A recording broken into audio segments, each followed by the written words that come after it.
I just really look old. I got like 2 questions. It's kind of weird.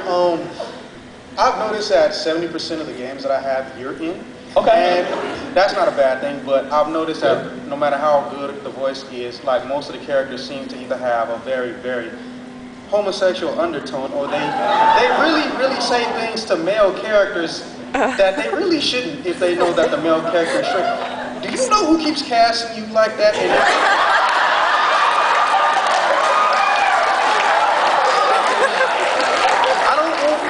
I don't want that to continue, but I would just like to say, if you could make that person stop, or if you know who it is, please stop them, because it really doesn't feel right. Take a seat. Take a seat. Sit down. But I thought that's what you wanted, sweetie.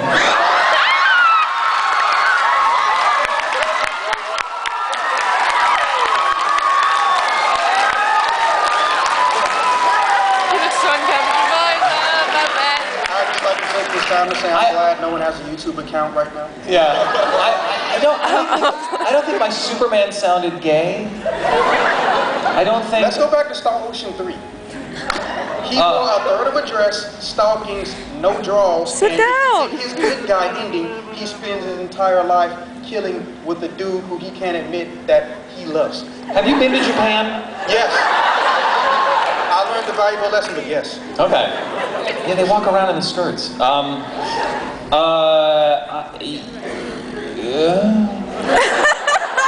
don't know what to say. I mean, it's true that I will tend to get cast as the sort of gender, the metrosexual. Yeah, thank you.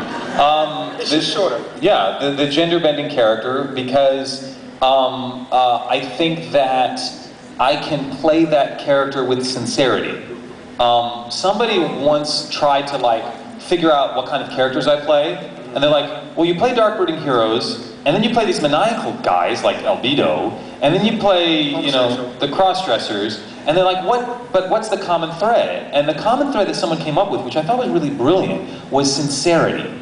That if I'm going to be this character, he's sincerely going to be, upset about whatever happened to him, and so he's brooding about it. Or if I'm going to be maniacal, I'm going to be sincerely maniacal. Like, I'm really going to want to rip your head off. And then if I'm going to play a guy who's a cross-dresser, that's really his identity. So that was one of the things that we focused on Ghost Slayer's Ayashi, where I play a cross-dressing Shinto priest, right?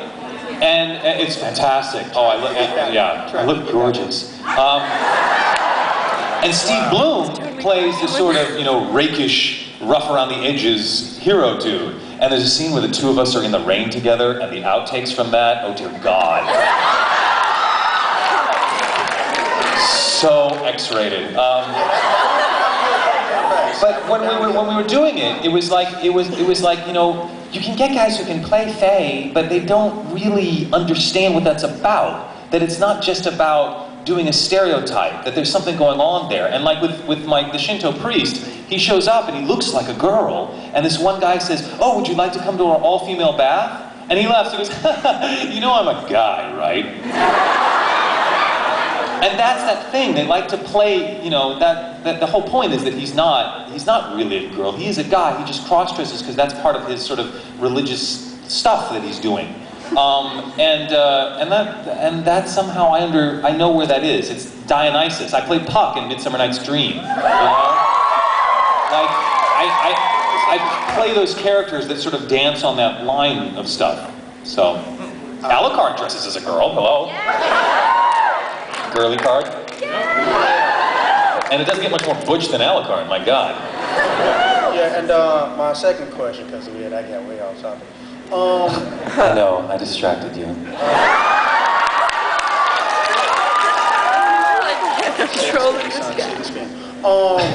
Two actually. One, why weren't you at the after hours with the voice actors last night? Because that was fun. First of all, I was very tired. That's okay. I was come in. And honestly, they do the after hours panel, you have to reveal stuff you wouldn't normally say in a panel. Yeah, like what? What haven't I already said? Anything I'm not going to say in here, I'm not going to say anywhere, because it's my personal life, and you don't get to know that, I'll tell, like one of my things is, I'm here and I share myself with you, and I will tell you stories about my childhood and how I pooped my pants, or, I don't care. Like, it doesn't matter, because I am okay with coming up and saying this, but I don't talk about my family, I don't talk about my loved ones, because they didn't sign up for this, you know? They didn't sign up to be a public person, so I'm not gonna talk about them. But I'll tell you all the silly shit I did, you know? Like, and I'm sort of, I'll be totally shameless and honest about it. So I don't need like an 18 and over panel to talk about that. It's anime, you know? We've got cross-dressing Shinto priests. Like, what are you gonna do? Like, how much crazier can we get than that? Yeah, and the last one being, when you gonna go back to Anime Central? Because I'm tired of having to chase and hunt you down. As gay as that sounds. There's stuff a lot that's on my website, but, I have to be invited to a convention. I think it's presumptuous. I can get that done. Huh? I can get that done. Okay, and then they have to work out the details with my agent. I can get that done. Then and all that's on my website, and that's usually the deal. People are like, why don't, I think it's presumptuous of me to call up a convention and say, hey, you want me as a guest, right? No, they don't, I wait for them to invite me. If they would like to have me, great. Then talk to my agent, we'll work out the details, and if we can work out the details, then I come. Cool. Not like any voice of me, but if you could just say, stop downloading anime or I'll kill blah blah blah blah blah blah blah. Right quick. Hold on, that way. I'm not the Terminator. Seriously, like, this is, I can't go running around wagging my finger at people. That's not my job. I know, but it's just funny. But the implications of something that goes up on YouTube like that is different. Oh yeah, fair enough. I'm up here having fun with you guys, but you understand that I have to watch my back because she's recording. Everything I do will probably end up on YouTube at some point. So I have to be very conscious of what I do and do not say. Your anime. Yeah, so there you go. I have a man here who's walking and talking. What's up, Russ? How we doing? Okay. Tell me when we need to cut it off. I'm your monkey.